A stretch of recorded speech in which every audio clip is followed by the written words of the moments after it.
we are back with Kari and Caitlin and Kari. It's Caitlin Doughty from Ask A Mortician and Kari Northey from Kari the Mortician. So a lot of morticianness. Two morticians sitting in my yard. Female morticians up in here. So we are today talking about, each of us have brought 3 ideas. If we could wave a magical wand to change the funeral business.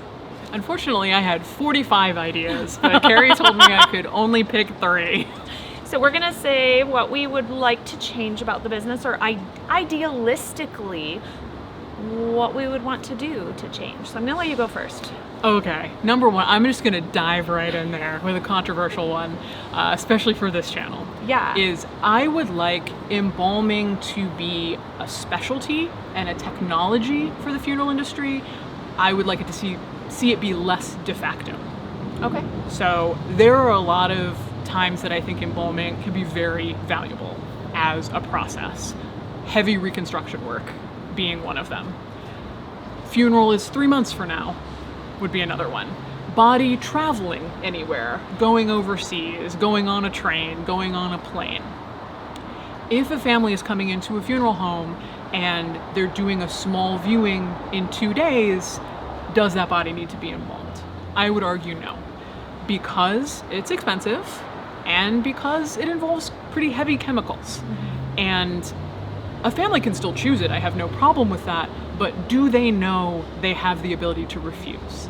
And so many of the emails I get from families are, I didn't know I absolutely had any option of turning down the embalming, because the funeral director absolutely made it seem like I had to do it. So if I could wave a magic wand, it would be to require every funeral director to let the family know that embalming was not legally necessary, especially prior to their direct cremation or prior to their very small family viewing funeral. So I think you may be surprised, I'm not too far off with my number 1. It has to do with embalming as well. That I would like to see a newer version of that preservation for that time period where it's not travel prolonged, that we can still control maybe how the person looks, because I think that's one of the reasons some funeral homes require it, is because that you can control some of the viewability. Absolutely. And there's a huge liability with that for funeral homes, that you walk in and unembalmed grandma starts purging, or she looks all marbled, or there's a lot that we don't control when we don't have that embalming. But there's got to be maybe another better middle ground that hasn't been founded or established. I know too many embalmers who have respiratory issues, throat cancer, esophageal, all sorts of things because of exposure to chemicals, because that's what there is. And there are some more natural chemicals, but they don't work as well. So maybe there's this option that hasn't been founded, discovered. I don't know what it is, but I would love to see that third option where we can do a semi-preservation for that time period. You can do dry ice, and you can kind of halt things, and you can do cooling areas or cooling beds, but they don't control some of the color and things that the other does. So I would love to find that other option that we can dive into. In Australia, in Brazil, in these places, you have a modified version of embalming where they just embalm the face and they embalm the hands through spot embalming. So I think something like that, where like every case doesn't need to be a full embalming, like head to toe, complete draining, complete like 2 tanks of chemicals. Like you don't need that full coverage, especially if it's going to be a very small viewing. And I personally like those little postmortem changes, because I think that's a real opportunity to have a conversation with the family. Yeah.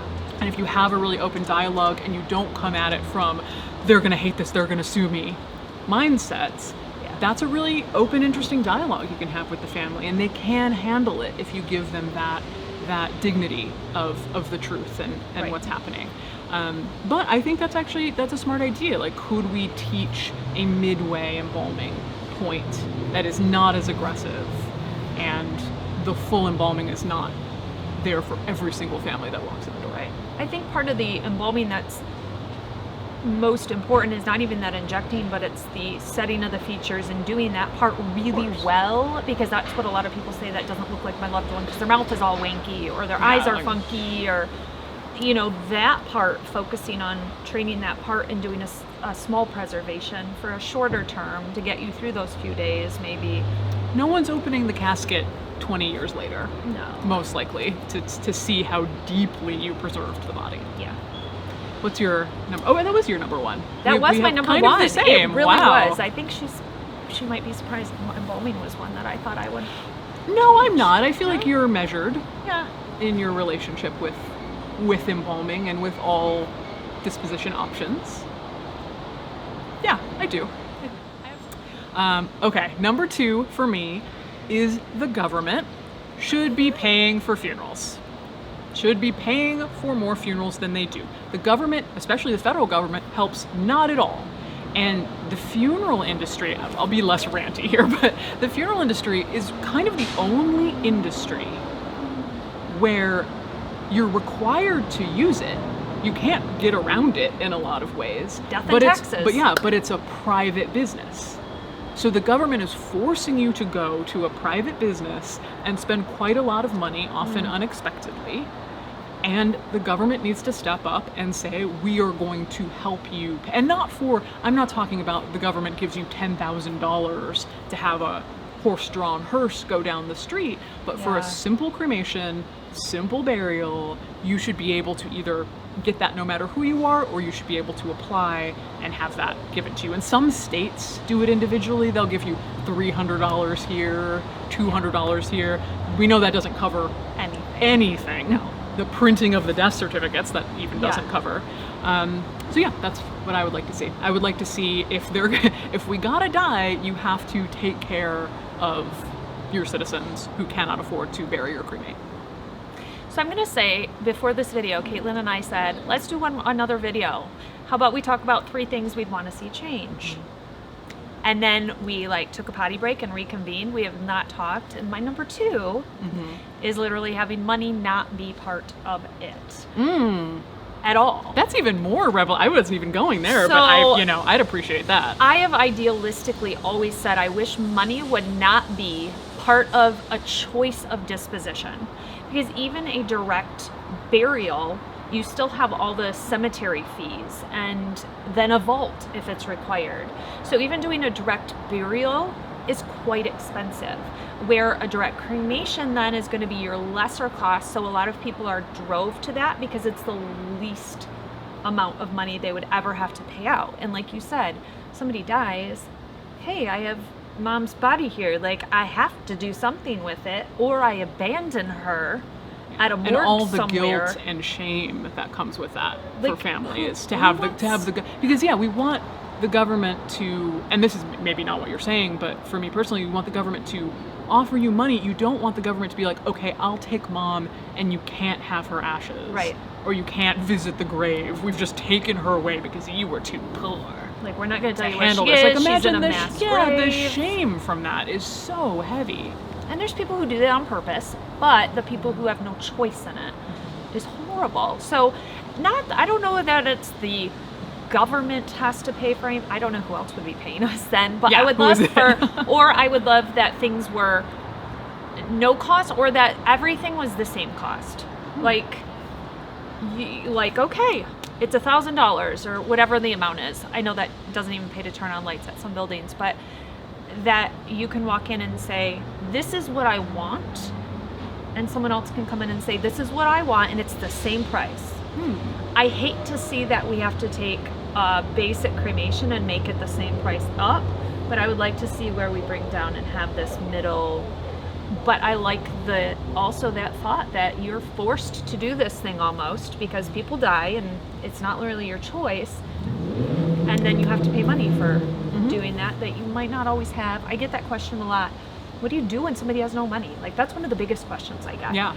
And it's well, you can abandon your loved one, or we can apply for the $12 that the state will give if your state gives anything. $12.32. Some states do have good amounts, but you have to be legit destitute, not even $5 in the bank, because that $5 counts against what the government will pay.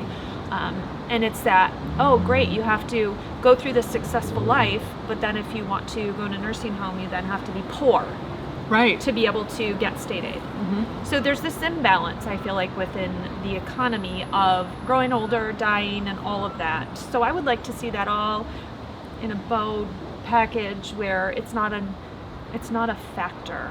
Yeah, and if you've been low income your whole life and you get to the end of your life, maybe we cannot choose not to punish you in your final moments Right. and in your final disposition. We can choose to just step up as a community and say, we care about you and we want you to have this dignity at the end of your life. And if you were completely opposed to cremation, just because you die with no money, you're not forced to then be cremated. Yes. I hate that forced disposition Of by course, cost. yeah, absolutely. Especially as somebody who was very against it. So I think there's a lot of... And you also have, people talk about all the time, like, are you running out of land for burial? You're running out of land for burial in certain private cemeteries. Right. But the government can take a big, I'm saying being like the government, I don't know, the amorphous government, but it's true, the government can take a large piece of land and turn it into a conservation cemetery, for Yes. instance, where they have a conservation easement on it so you can't develop on it. And you could also have low-income people or just people who want to put their bodies there. And you put some, but it doesn't cost that, other than the land itself, it doesn't Right. cost that much to do very simple, like natural burials Right. in a cemetery. And so if you're one of those families that cremation doesn't work for you for whatever reason, you're Muslim, you're Jewish, you just don't want it, you could go to one of those places There's some and there would be options. support for you. So more options, not having to choose because of cost, and just money not being a factor in a lot of ways. Yeah. We are really idealistic today. Yeah, exactly. And everything happened. We'll look back at this video in 10 years I and be know. like, oh my gosh, we did Wow. it. We See, called you it. put the ideas out there. It's true. What's yeah. it called? You like envision it and it will happen. We're doing The Secret here. Yes. We're putting our ideas into the universe. Okay, number three? my number 3 this is more of a sort of fundamental mind shift for the population and the funeral industry, which is not seeing the dead body as dangerous. And this has been scary. my kind of main point of my advocacy for years. And when the funeral industry started in the United States, it was based around preservation after the Civil War, but also this fear of germs and miasma, and we didn't know there's much more infectious diseases at that time. You didn't know what was going on with the body. We didn't have Yeah. that science. But we do now, and we know that unless mom had Ebola or the avian bird flu, Yeah. her body is not radioactive. She's not getting infectious. That bacteria that just lived in her stomach isn't becoming dangerous, terrible infectious bacteria after she dies. She had liver cancer. Yeah. She had respiratory failure. She's not dangerous. And that not only can help encourage like home funerals, for instance, or more family death care, but it also changes the relationship with the funeral director in the family. The funeral director can be much more open with facilitating the family participating in rituals at the funeral home, because it's no longer like, we've taken this body, we've done these like secret chemical things behind the scenes, and now we are presenting mom back to you, but don't touch her. You can pat her on the hand, you can maybe kiss her on the cheek, but don't get too close, because remember, we're the professionals who dealt with her dead body. That's not necessary. Scientifically, the families can be more involved. They can be more close to the process. And my vision of a really good funeral director is not someone who's like the expert who takes mom away and gives her back, but is someone who's meeting the family where they are the whole time. How much does the family want to know? How much do they want to be involved? How much are you kind of facilitating this adventure together with the family and their loved ones, so they feel like they're involved and they feel like they've had the rituals they need to get out the grief that they need to. So the fundamental shift of not treating the dead body as a radioactive, Scary. dangerous, scary entity. I like that. A lot more hands-on family, helping to just place them on the cot and bring them out of the house instead of making the family leave, or Yeah, making when the you family close leave the the room. casket and making everybody leave. Well, it's that not allowing families to do things that make them question if something's being done that's not okay. So that has created this fear over the years of we shouldn't touch the body because they told us not to, you know, when I was little. And so you grow up and then you pass on the fear, people, you pass it on. Absolutely. And families love it when you let them be involved. They love it, and they feel like they've had a meaningful experience at your funeral home. I think it's beautiful. I always go back to the movie Departures. Love that movie.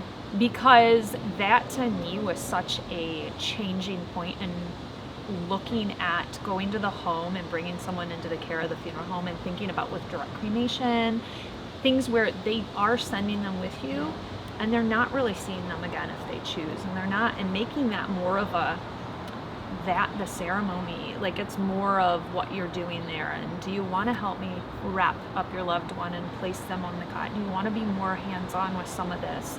If that's the only thing they're doing and you know that ahead, it's kind of, it's a beautiful movie. Departures. Check Departures. It out. Best foreign film at the Oscars from Japan. Great movie.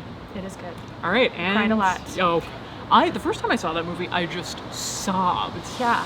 If you want like your emotions to be manipulated in a very like blatant way, like they're not even trying to hide that they are tugging on your very soul, that's the movie for you. And it's subtitles, so I always thought, oh, how deep can I get with reading and stuff? And oh gosh, it gotcha. It's a bit much. All right, what is your? No.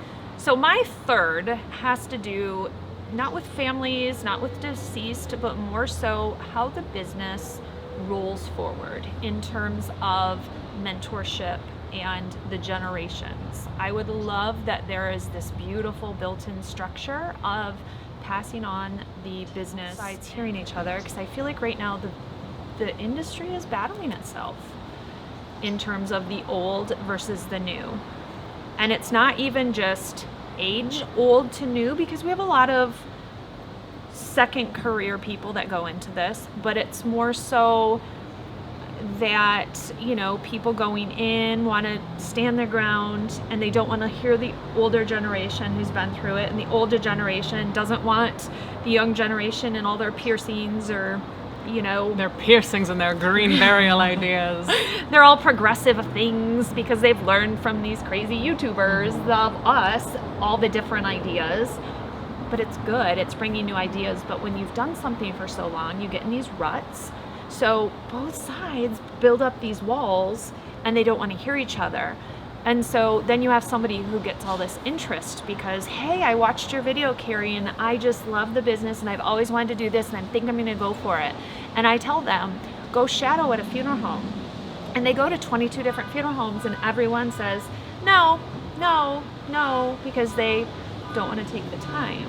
So having this built in that everybody is on board with, that has a shadowing opportunity if somebody really wants to know what goes on behind the scenes, or apprenticeships being more readily available and the not wanting to pay apprentices, or having something built in like this generational turnover being easier.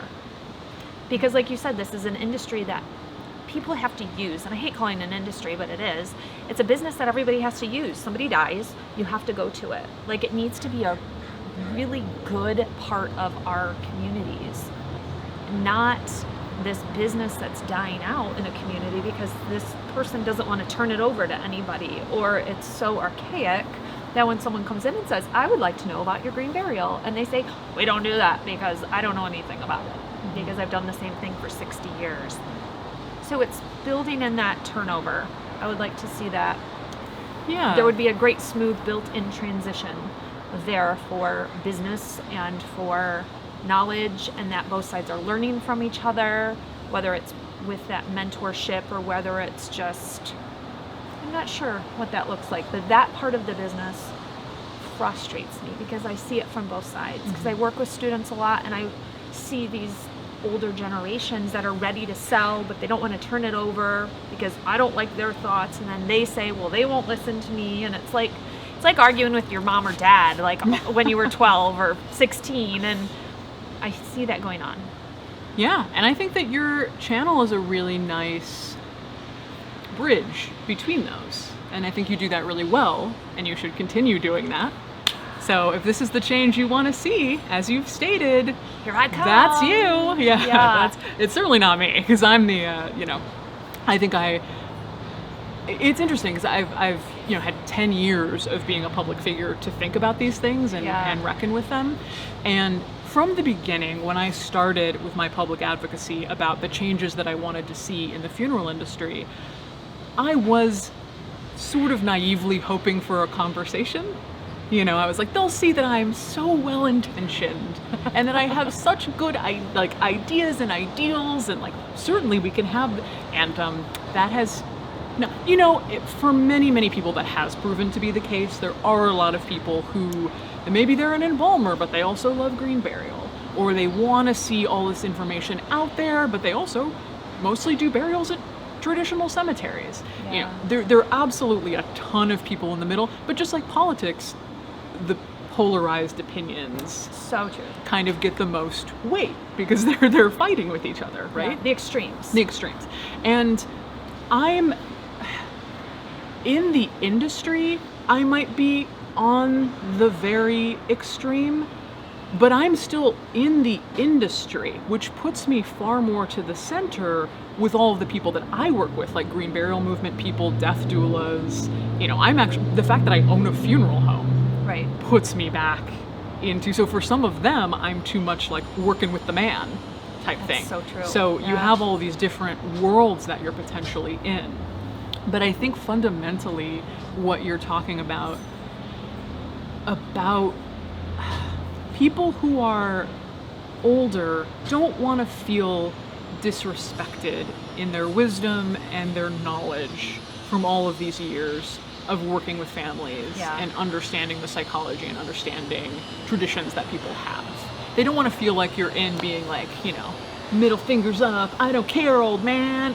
Yeah. They don't want to feel disrespected. And I understand that. And you'll be surprised to learn the exact same thing is going on in the death doula home funeral world as well, with the older practitioners who've been doing this for 30 years, and then younger people coming in and being like, actually, this is how we do it. Let me tell you. But there, those different opinions that are very 2020 and very changed with the time are also very valid. So I think what you're trying to get at, this question of how do you have that conversation in an open, honest, feeling way, Yeah. where it's not like I'm gonna battle you with facts, but more like this is a thing that is important to me. Can I express why it's important to me? And younger people being able to take in the wisdom that is there from older practitioners. Because the people that I started in the industry and I learned from, I don't necessarily do things the same way, but a lot of things I learned about protecting myself and how I interact with families did come from those relationships. And yeah, no, that's a really great point. And I would love to see you facilitate some sort of series, like a video series like that, or some sort of, when we can, like a in-person kind of conference situation like that, where you could have two very different perspectives in the same space, but they were required because it was on film or in front of people. You will sit here and you will talk. You will sit here, you will talk, and you will have that kind of well-intentioned discussion. I see. I can envision. I'm envisioning some things with that could be really cool to watch play out, actually. And you'd enforce it. You'd be like, these are the rules. No, you have to have positive intentions coming into it. Because people are surprised to learn this. I have a lot of embalmer friends, because the embalmers that I know, you don't have to agree on everything. No. Politically, you don't have to agree on everything. What you want for the funeral industry, you don't have to agree on everything to find common ground. Well, and that's why I think, we were talking earlier, that I think a lot of people anticipated we would be like this, I don't see your version and you don't, because I happen to be an embalmer and you're not an embalmer. We are just on different avenues with what we provide to families more, but we're both funeral directors. I mean, heck, you own a funeral home. I don't own a funeral home. So I don't know about owning funeral homes. So you learn from each other and can grow from what each of your strengths are, rather than saying, well, just because you don't agree with what I do, we can't ever learn from each other.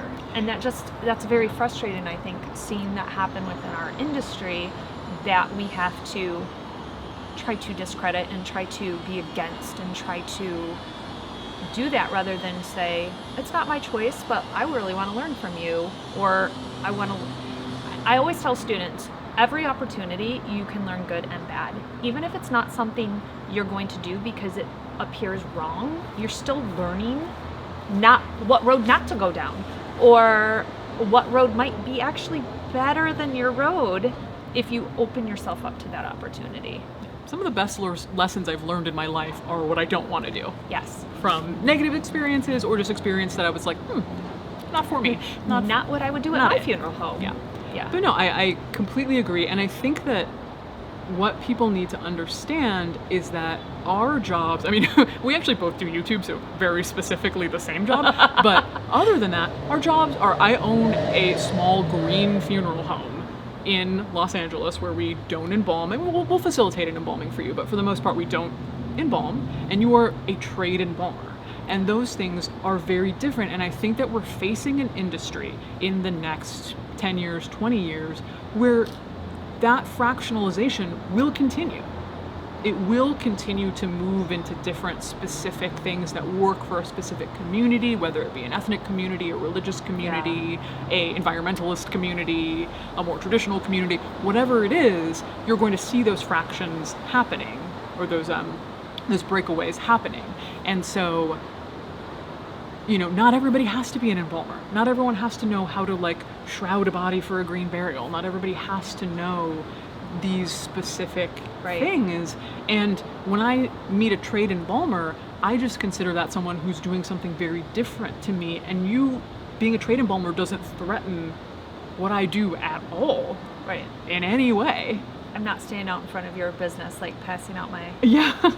You bring me your body. The gurney comes in and you just leap on it and roll away. Yeah, I agree. You can be caring for the same end result. So I think people don't realize that in every state are different licenses. Like in Michigan, we have one license. You are a funeral director and an embalmer. You don't have to practice in both of those areas, but your license is that you have been trained in both of those. California is not that way. Yeah, California's not that way. And there's dual license states, and then there's single license states. Right.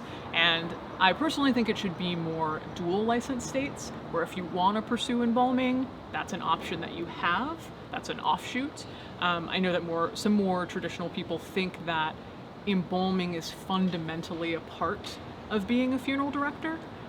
I don't agree, because embalming is a career that is going to start declining, and that's not my fantasy. That's the numbers back that up. Right. That is what is happening. People want those more traditional. They want less of the traditional funerals, and so embalming is naturally. It's not going to go away. Right. And I'm not trying to get it to go away, but we need more people to be funeral directors in the sense of arrangers and directors of funerals. Yes. And morticians in the way that I define it, in the way that California defines it, in people who work on bodies. They prepare bodies for viewings, but they don't use embalming as the technology to do that.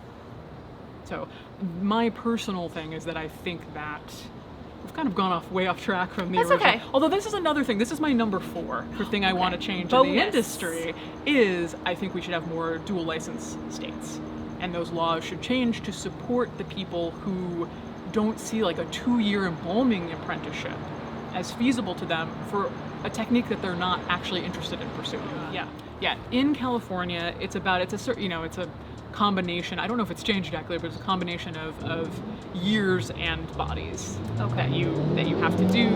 And since I was opening a funeral home that was not going to do that, it did not make any sense for me to make $12 an hour for 2 years as a woman in my late 20s to do an embalming apprenticeship. It's the way that I look at it is, if you are a vegetarian restaurant, of which there are hundreds probably in Los Angeles where I am, it's very strange if the state government would be like, no, you have to serve meat as well. You have to serve steak at your restaurant. And the vegetarians would go, what? Why? That's just not what we do. We just don't, like, you can make meat over there, but we're vegetarians. Or over to here. own your vegetarian restaurant, you have to go study. You have to go to study prepare meat preparing. meat Exactly. To come back to your veg. That's such a good analogy. Exactly. But it's true. Mm-hmm. So it's good that you can have that option. Like Michigan, it is one license. So when you do your 1-year apprenticeship, you have to do things in both areas within the funeral home. The arranger, the office, embalming, calling so many clergy, or calling so many veterans groups, or all these different little pocketed areas you have to do things, along with so many embalmings. And then at the end of the year, you take your test, and here you go, here's your license. But like Ohio, you can just get your certification in funeral directing and not even go to mortuary school. Mm-hmm. Which actually you can do in California too. Like if I wanted, I did not need to go to mortuary school. I could have taken the big state test and been licensed as a funeral director, mortician, undertaker, which is how they defined it. So I just chose to go to mortuary school. Okay. So every state's different. So you have to learn your state laws and what's And offered. don't email us and ask us your state laws. Google that. You can Google that. Google it, look it up for yourself. Mm-hmm. It's easy to do. If you do mortuary science and then your state. That's how I always look up. If somebody does ask me, I'll tend to look it up for them, and I just Google mortuary science license, Nebraska. You're not, okay, so there's this famous exchange, I think, with Jerry Seinfeld, where somebody asked him, like, how do I become a comedian? What do I have to do? And I think what he said was, paraphrasing, if you have to ask, you're not gonna do it. So for me, like, if you have to ask you how to Google mortuary science in their state, you're not gonna become a funeral director. I'm sorry. Do the legwork. If you can't Google that yourself. Legwork. So these are our 3 each plus our little bonus. Once we got rambling to talk about things we would like to maybe see change within the business, our idealistic versions of funeral directors, morticians, embalmers. What do you guys think should change within the business? What would the death care business look like if you could paint your own picture of it as you going into it, as you in it, if you're licensed already, or maybe if you're a family, if you went it to a funeral home, what would you want that to look like to you to be more user-friendly? User-friendly? And here's my pitch. Be nice. Be nice in Kari's comments. This is exactly what she was talking about, is no matter how you feel about the funeral industry or the future of the funeral industry, you can have that conversation in an open, honest, Right. kind way. And that should be the standard for how we do it. Because if you're being unkind to each other, how are you going to be kind to the families that you're working with? So true. So be kind. Just be nice. I mean, that seems a little treacly, like, just everybody be nice on the internet. Like, I understand that's a kind of a hard sell. Kari, but your face looks like poop. Yeah. That's still one of my favorite comments I've ever gotten. Like the video if Kari's face does look like poop, everyone. Let's get those likes. See, that's where we're getting the likes. Doesn't look like poop. But yeah, I think we can have, especially since your channel is more focused on actually helping people in the industry and helping new people in the industry. We have to have that conversation in a nice, non-toxic, safe way. Yeah. Receptive. Be receptive. We're all learning. Always. Forever learning. Forever and ever learning. Yeah. Thank you for coming to my yard in Los Angeles. Oh my gosh, Kari. this has been such a joy. It's been so nice, guys, to get to talk finally, like in person, and talk about our channels, talk about our paths, talk about our idealistic dreams, is what we've kind of been doing. Yeah, it's a small world. Mortuary YouTube is very small. So it's a very small community we have here. Mm-hmm. But it's really good. It's good to grow from each other, learn from each other. We may not see eye to eye on everything, but we do see eye to eye on quite a bit, actually, which I'm surprised about, which has been good, though. So thank you for joining us. Make sure you comment, like, share, subscribe, all that stuff. I never say that stuff, but maybe I should. So yeah, you gotta do like the hype one. You gotta be like, hey guys, it's Kari. I need you to like, I need you to comment, I need you to subscribe, I need you to like the comments that you made, I need you to reply to comments. Smash that love button. Kari gang. I'm your new social media coordinator. Meet Caitlin. She's my social media lady. Thanks. Well, bye, guys. Thanks for joining us. Bye.